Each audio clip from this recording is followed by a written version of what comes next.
Bon, salut à tous. Aujourd'hui, la vue va un peu changer.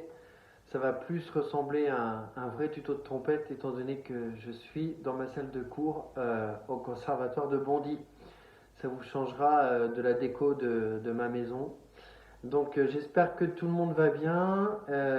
Première chose importante, quand vous avez des questions, des idées de tuto, si vous mettez ça dans les commentaires des vidéos, j'ai pas mal de commentaires sous les vidéos, de plus en plus des choses sympas, donc je vous remercie infiniment. Mais du coup, comme je ne les dis pas tout le temps, les commentaires, c'est mieux si on communique dans l'onglet communauté de la chaîne. C'est plus simple et surtout je vois les trucs plus rapidement.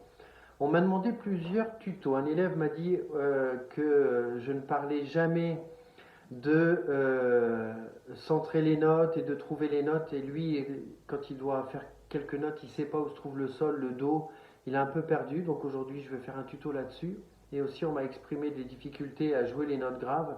Bon, c'est pas ma grande spécialité, le grave, mais je vais tenter de vous aider aussi sur ces deux aspects-là. Dernière chose, concernant mon tuto sur Caruso, vous êtes nombreux à vous poser des questions sur Caruso. Il n'y a qu'un truc que j'ai oublié de dire, c'est est-ce qu'il faut attaquer les notes ou pas quand on fait Caruso.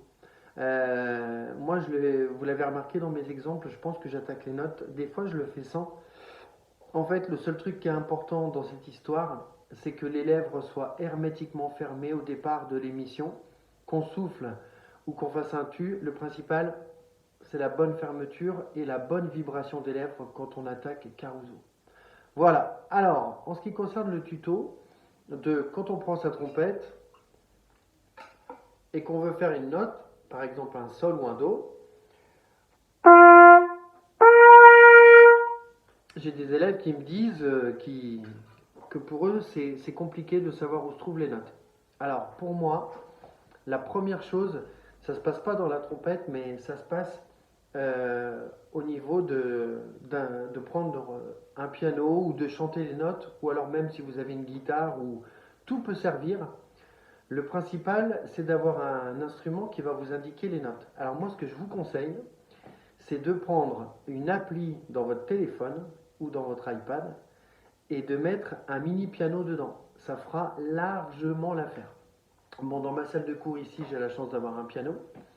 Alors, le premier exercice que je vais vous faire faire pour apprendre à bien entendre une note, c'est déjà de la jouer au piano ou comme vous voulez, avec votre appli, avec votre guitare, et de la chanter et ensuite d'essayer de la faire à l'embouchure.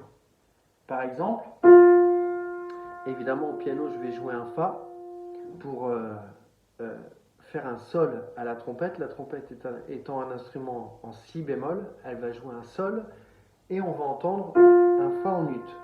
Alors on va prendre un piano et on va faire un Fa et on va essayer de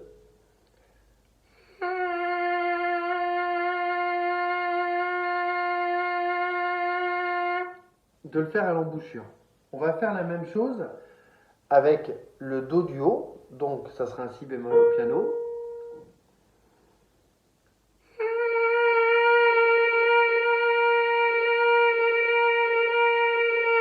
Et on va faire le même exercice avec le Si bémol du bas au piano, donc pour nous c'est un Do.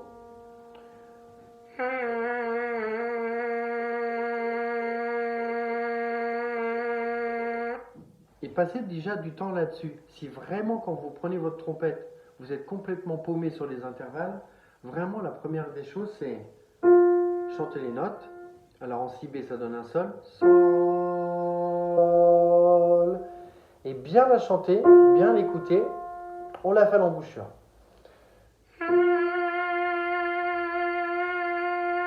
Ensuite, on revient.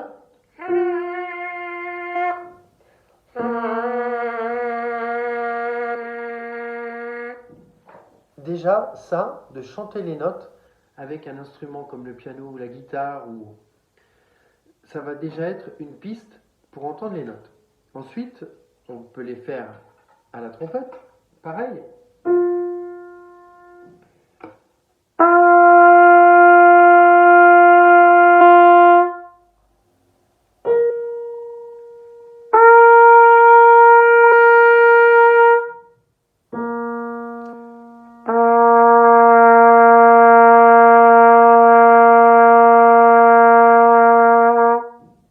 déjà une première piste de travail que je vous invite à faire si, quand vous prenez l'instrument, que vous ne savez pas ni où est le sol, ni où est le do, vraiment, il faut chanter.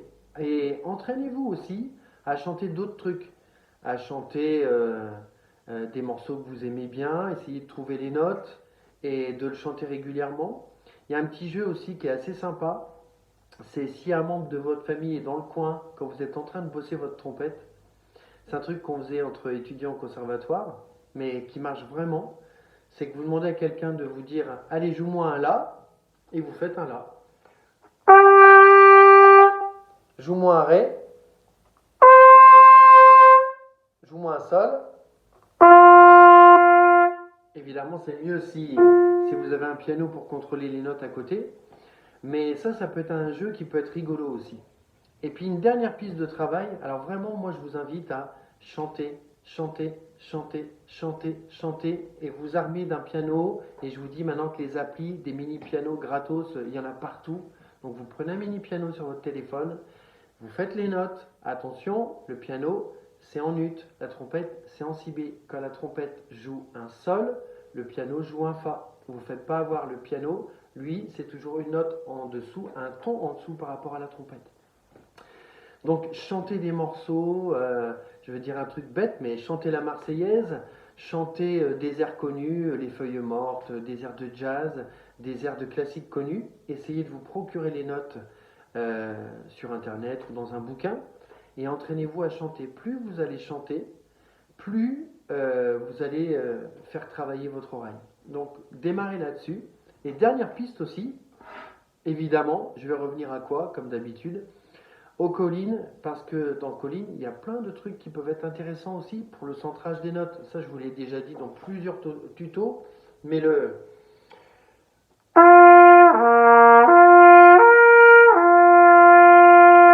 on refait le sol, on refait le do du bas. Un autre truc qui est important, pour quand on prend sa trompette, savoir où est une note, c'est la sensation. À force de faire des sols, par exemple,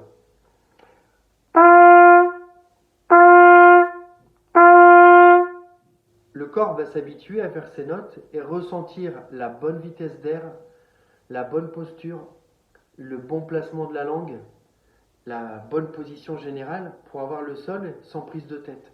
Ça aussi, c'est important. C'est vraiment primordial de prendre sa trompette et de ne pas chercher, pas se poser de questions. Le do, il est là. Le mi, il est au-dessus. Le mi grave. Le fa. Voilà, au bout d'un moment, en fait, c'est des sensations aussi, les notes. Apprenez à les ressentir, à vous dire, ok, cette note, elle est là. Elle exige telle quantité d'air, telle vibration, telle fermeture des lèvres, telle posture, telle position de la langue dans la bouche. En fait, vraiment bien entendre les notes, c'est important. C'est vrai que moi, je faisais des groupes, par exemple, où des fois, on montait sur scène. La première note du concert, c'était un contre-ré, un contre-mi.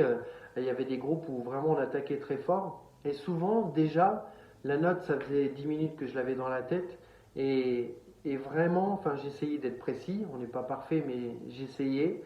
Et à force de la chanter avant, je l'attaquais et j'étais déjà en fait prêt à 95% pour en tout cas bien la faire. Donc voilà, j'espère avoir répondu à vos questions. C'est plein de pistes, mais évidemment pour ressentir les notes dans une trompette, il y a tellement de pistes. Mais travaillez vos collins, faites marcher vos oreilles. Voilà, je reviens à un professeur, Monsieur Prel, qui lui nous faisait chanter nos concertos comme ça. Chanter, chanter, chanter, chanter, chanter. Plus vous allez chanter, même si vous chantez un peu faux, c'est pas grave. Plus vous allez chanter, plus vous allez faire travailler votre oreille. Voilà, travaillez bien votre trompette. Et je vous dis à bientôt pour un autre tuto.